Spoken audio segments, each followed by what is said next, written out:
नमस्कार। इस वक्त के बुलेटिन के साथ हाजिर हूं मैं अनुपम। प्रदेश की हर छोटी बड़ी खबरों को लेकर के सबसे पहले बात कर रहे हैं बड़ी खबर की। ग्रेटर नोएडा से आ रही है, 2 चीनी नागरिक गिरफ्तार किए गए हैं। एसटीएफ और नोएडा पुलिस का ये ज्वाइंट ऑपरेशन है, जिसके बाद ये गिरफ्तारी हुई है। थाना नॉलेज पार्क क्षेत्र से ये गिरफ्तार किए गए हैं। बड़ी खबर इस वक्त हम आपको बता रहे हैं ग्रेटर नोएडा से। इस वक्त की ये बड़ी खबर, 2 चीनी नागरिकों को पुलिस ने पकड़ा। एसटीएफ और नोएडा पुलिस का ये ज्वाइंट ऑपरेशन है, जिसके बाद यहां पर ये गिरफ्तारी हुई है। थाना नॉलेज पार्क क्षेत्र से इनको गिरफ्तार किया गया है। तो नोएडा पुलिस के लिए और एसटीएफ के लिए बड़ी कामयाबी, 2 चीनी नागरिकों को गिरफ्तार किया गया है। एसटीएफ और नोएडा पुलिस का ये ज्वाइंट ऑपरेशन है, जिसके बाद यहां पर ये गिरफ्तारी की गई है। तो बड़ी खबर ग्रेटर नोएडा से इस वक्त हम आपको बता रहे हैं, 2 चीनी नागरिकों को गिरफ्तार किया गया है। एसटीएफ और नोएडा पुलिस का जॉइंट ऑपरेशन। हिमांशु शुक्ला बातचीत करने के लिए फोन लाइन पर जुड़ रहे हैं। हिमांशु, किस तरीके से पुलिस इन तक पहुंची है और क्या इनके बारे में पता लग पा रहा है? देखिए अनुपम, आपको बता दें एक बड़ी सफलता हाथ लगी है एसटीएफ और नोएडा पुलिस की। 2 चीनी नागरिक गिरफ्तार किए गए हैं और आपको बता दें इनका ठगी करने का जो मोडस ऑपरेंडी था वो यही था कि लोग जो ऑनलाइन ऐप्स बनवाते थे उसके जरिए उनसे ये ठगी किया करते थे, उसके एवज में पैसे लेते थे और जो पैसा है वो क्रिप्टो करेंसी के माध्यम से चीन भेजा करते थे। और लंबे वक्त से यहाँ पर काम कर रहे थे। इनके पास से लैपटॉप, कई आप कहें तो दर्जनों की संख्या में सिम मिले हैं, मोबाइल फोन मिले हैं, लैपटॉप्स मिले हैं और जो ट्रांजैक्शंस हुए क्रिप्टो करेंसी के जरिए उसके कई डॉक्यूमेंट्स मिले हैं। तो जाहिर तौर पर एक बड़ी सफलता एसटीएफ और नॉलेज पार्क थाना पुलिस को लगी है। फिलहाल अभी इनका मेडिकल कराने के लिए भेजा और उसके बाद इनको न्यायालय में पेश करके इनको जेल भेजा जाएगा। हिमांशु, अब तक कितने लोगों को ये ठग चुके होंगे और किस तरीके से अपना नेटवर्क संचालित कर रहे थे? क्या और भी लोग इनके साथ शामिल हो सकते हैं? बिल्कुल, देखिए आपको बता दें कि ये करीब 5 से 7 लोग एक साथ काम किया करते थे, जिनमें से अगर आपको ध्यान हो घरबरा में, ग्रेटर नोएडा के घरबरा में जो चीनी घुसपैठ का मामला जब सामने आया था उसमें रवि कुमार डॉक्टर उर्फ नटवर लाल का अहम रोल था। इस प्रकरण में भी नटवर लाल की मिलीभगत देखने को मिली है। चूंकि नटवर लाल जेल में है तो ऐसे में 2 और 1 नटवर लाल को मिला ले 3 लोग अभी तक पकड़े जा चुके हैं और कुल 7 लोग इसमें काम किया करते थे। बाकी अन्य लोगों की गिरफ्तारी के लिए लगातार टीमों का गठन करके दबिश दी जा रही है। फिलहाल ये जो 2 लोग हैं इनके मेडिकल परीक्षण के लिए भेजा गया है और मेडिकल कराने के बाद इनकी थाने में आमद करा के इनको जेल भेजा जाएगा। जी हिमांशु, बहुत बहुत शुक्रिया आपका हमारे साथ जुड़ने के लिए और बातचीत करने के लिए। हिमांशु शुक्ला इस वक्त की बड़ी खबर पर हमें अपडेट दे रहे थे।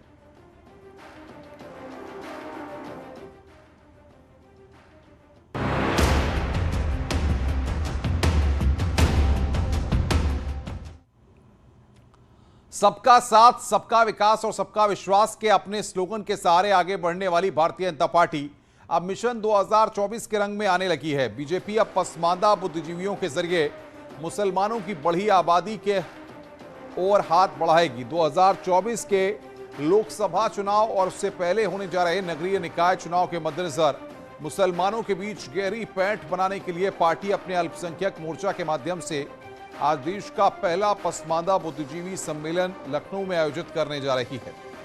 अल्पसंख्यक समाज के कई नेता इस दौरान वहां पर मौजूद रहेंगे। पसमानदा बुद्धिजीवी सम्मेलन की शुरुआत यहां पर हो रही है और सम्मान समारोह का भी एक कार्यक्रम वहां पर रखा गया है। डिप्टी सीएम ब्रजेश पाठक इसमें शामिल होंगे।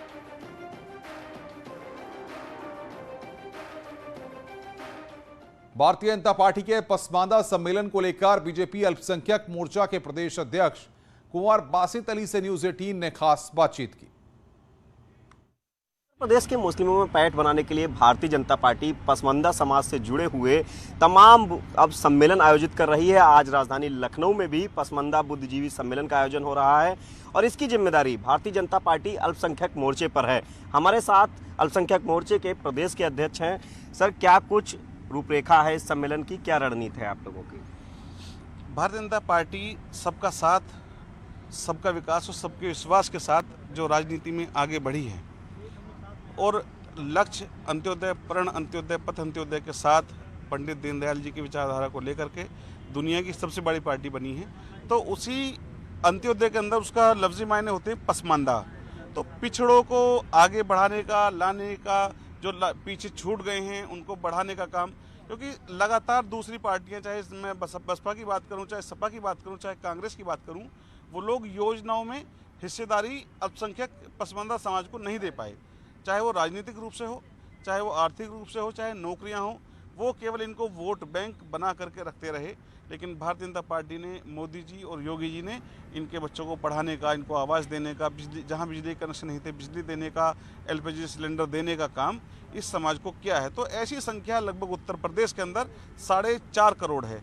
उन 4.5 करोड़ लोगों तक हम अपनी बात पहुंचाना चाहते हैं और उन पसमानदा समाज तक बताना चाहते हैं कि मोदी जी आपके रहनुमा हैं, योगी जी आपके रहनुमा हैं, और योगी जी और मोदी जी मिल करके जो काम कर रहे हैं, चाहे वो गुलाम अली खटाना को राज्यसभा सांसद बनाना हो, दानिश आज़ाद अंसारी को मंत्री बनाना हो, या अशफाक सैफी को आयोग का चेयरमैन बनाना हो, तमाम बोर्ड आयोग के अंदर पसमानदा समाज के लोगों को लाना हो, उसमें सलमानी, रायनी, कुरैशी, गद्दी, अंसारी, गाजी, घोसी, तमाम ऐसी बिरादरियां आ जाती हैं जो एक गुलदस्ता बनकर के कमल को खिलाने का काम करेंगी। अच्छा, आगामी जो निकाय चुनाव है, निकाय चुनाव में तमाम ऐसी सीटें हैं जो अल्पसंख्यक बाहुल्य सीटें हैं।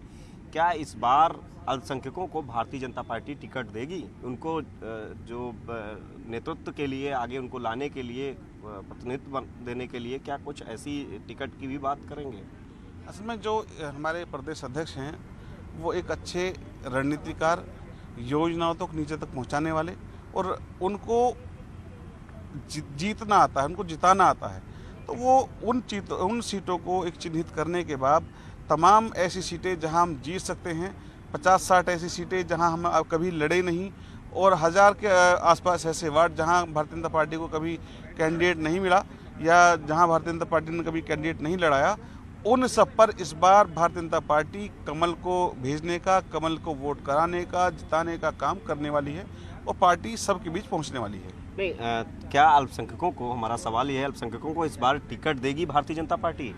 वो सीटें जो मैंने जिनकी बात की वो अल्पसंख्यक सीटें ही हैं, और जहां अल्पसंख्यक ही केवल अल्पसंख्यक है वहां 100% टिकट मिलेगा।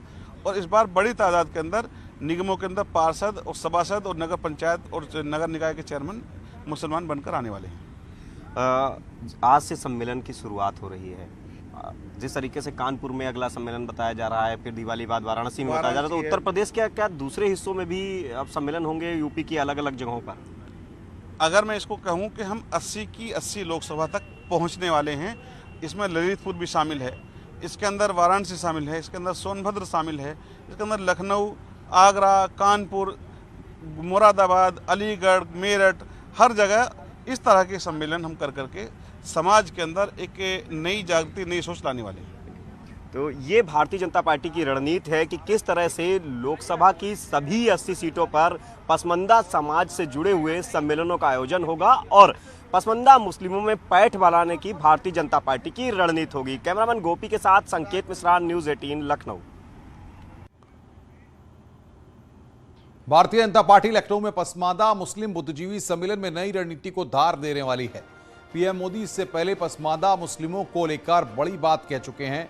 माना जा रहा है कि इस सम्मेलन के जरिए बीजेपी पिछड़े और शोषण के शिकार मुस्लिम समाज को अपनी ओर खींचने का प्रयास करेगी। पसमानदा मुसलमान में कौन कौन सी उपजाति हैं वो भी आइए समझ लीजिए। गद्दी, कुरैशी, मलिक, अंसारी, तुर्क, अलवी, सैफी, यही वो उपजातियां हैं जिसे बीजेपी सरकार में योजनाओं का लाभ मिल रहा है और 2024 के रण में यही आबादी बीजेपी को बढ़त दिला सकती है।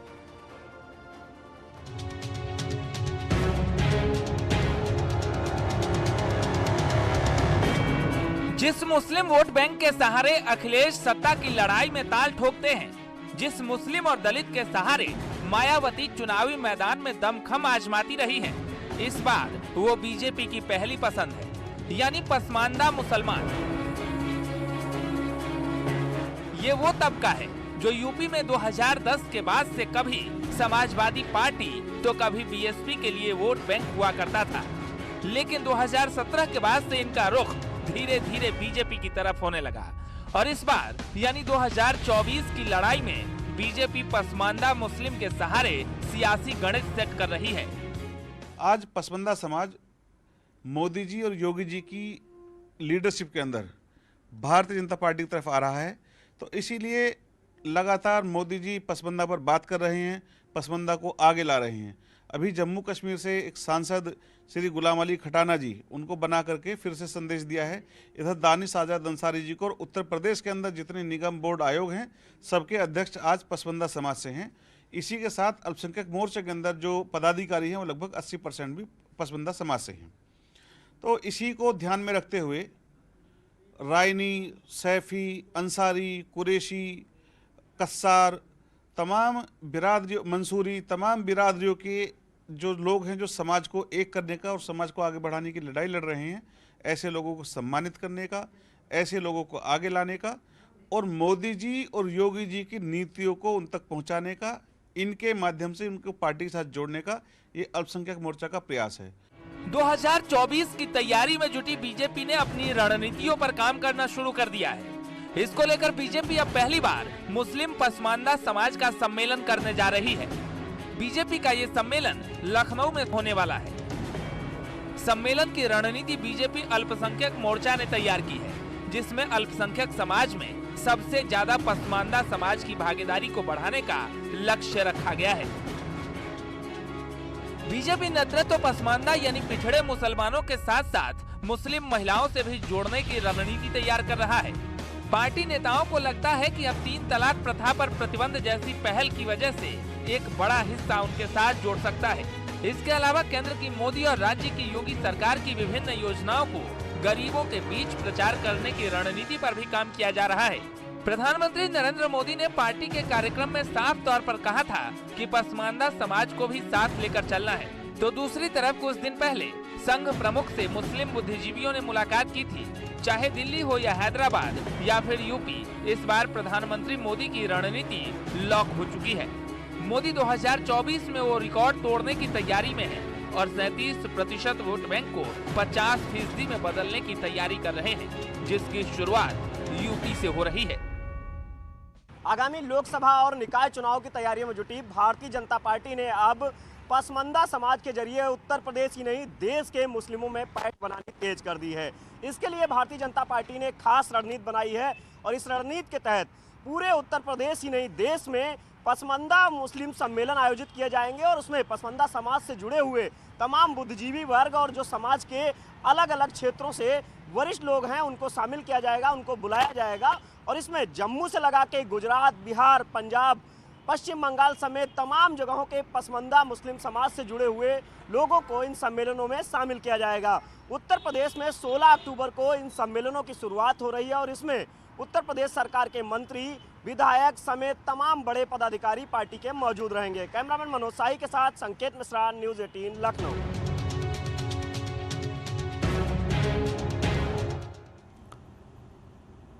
चाहे केंद्र की मोदी सरकार हो या फिर उत्तर प्रदेश की योगी सरकार, पसमांदा मुस्लिम यानी जो पिछड़े हैं उन्हें योजनाओं का लाभ मिल रहा है और इसी वजह से मुसलमान बीजेपी को वोट देने की बात कर रहे हैं।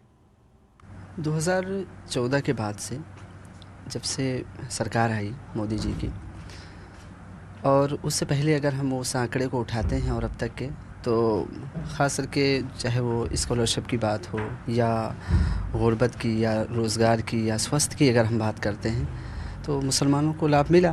केंद्र की सरकार और यूपी की सरकार माशाल्लाह बहुत बढ़िया चल रही है और मुसलमानों को काफ़ी लाभ मिल रहा है। मुसलमान खुश हैं। अच्छा, हाँ। क्या योजनाएं मिल रही? राशन, आवास? राशन भी मिल रहा है, आवास भी मिल रहा है, सब चीज़ मिल रही है, कोई परेशानी नहीं है। मुसलमान सुकून से हैं अब, और मुसलमानों के अंदर जोश पैदा हो गया कि अब मुसलमान जो है भाजपा को वोट नहीं देता था, अब बहुत ज़्यादा देगा और ज़्यादा से ज़्यादा। आप 24 में देखना, आप इंशाल्लाह 24 में बहुत अच्छी माशाल्लाह जीत होगी। और बातचीत करने के लिए संकेत मिश्रा हमारे संवाददाता ग्राउंड जीरो से हमारे साथ जुड़ रहे हैं। संकेत, पसमांदा सम्मेलन के जरिए मुसलमानों को अपने पाले में लाने की भारतीय जनता पार्टी की जो कोशिश है, इसके पीछे क्या रणनीति तैयार की गई है बीजेपी के द्वारा और किस तरीके से आज के सम्मेलन की तैयारियां की गई हैं? देखिए, जयपुर में जो राष्ट्रीय कार्य समिति की बैठक भारतीय जनता पार्टी की हुई थी, उसमें प्रधानमंत्री नरेंद्र मोदी ने सीधे तौर पर कहा था कि पसमांदा समाज को जो जरूरत की चीजें हैं वो मुहैया कराई जानी चाहिए, सरकार को उनकी मदद करनी चाहिए जहां पे भाजपा सरकार है। और इसके अलावा जो पार्टी की तरफ से, पार्टी संगठन की तरफ से भी उनकी मदद की जानी चाहिए। इसके बाद से भारतीय जनता पार्टी ने इस पर काम करना शुरू किया और आज पसमंदा बुद्धिजीवी सम्मेलन आयोजित किया जा रहा है भारतीय जनता पार्टी की तरफ से। आप देख सकते हैं ये मंच है और इसमें पसमंदा बुद्धिजीवी सम्मेलन है। इसमें जो तमाम पदाधिकारी हैं वो यहाँ पर पहुंच चुके हैं और मुस्लिम समाज से जुड़े हुए लोग, अल्पसंख्यक समाज से जुड़े हुए लोग भी इस कार्यक्रम में पहुंच चुके हैं। कुछ देर में ही ये कार्यक्रम शुरू होगा और तमाम जो लोग हैं आप देख सकते हैं यहाँ पर अल्पसंख्यक समाज से जुड़े हुए लोग हैं। संकेत, कुछ लोगों से बातचीत करिए, अगर बातचीत वहां पर हो पाए तो। यहाँ पर जो लोग हैं उनसे सीधे बात करने की कोशिश करेंगे। आप ये बताइए कि भारतीय जनता पार्टी पसमंदा बुद्धिजीवी सम्मेलन कर रही है, क्या लगता है कि भारतीय जनता पार्टी के बारे में आपका क्या नजरिया है?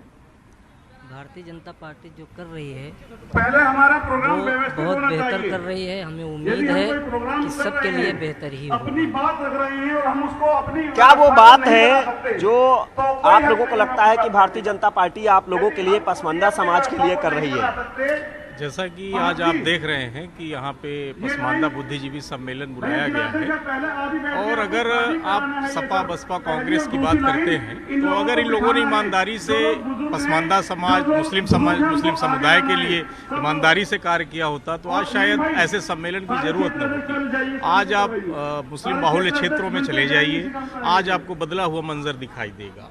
आज सबसे ज्यादा जितनी भी योजनाएं चल रही हैं, राज्य सरकार की हो या केंद्र सरकार की योजनाएं हो, सबसे ज्यादा भागीदारी आप देखेंगे। बिल्कुल संकेत, हम आपके पास आएंगे, आगे भी आपसे हम भेंट लेंगे। आपको बहुत बहुत बता दें शुक्रिया आपका हमारे साथ जुड़ने के लिए।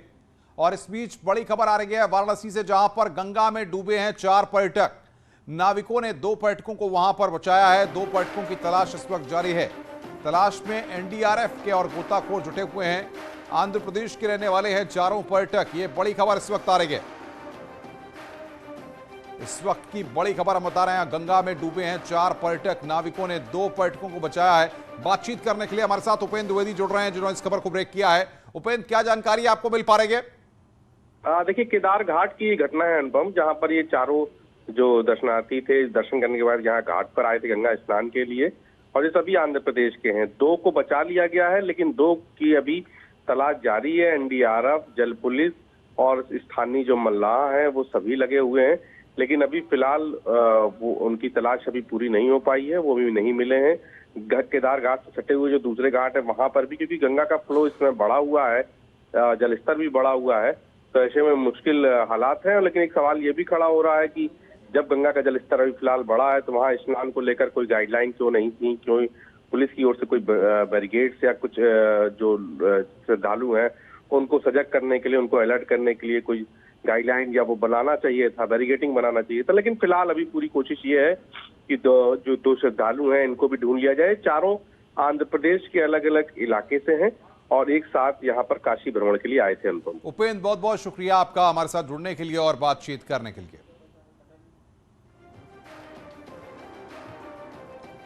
रुक रहे हैं यहां पर एक ब्रेक के लिए। खबरों का सिलसिला लगातार जारी है।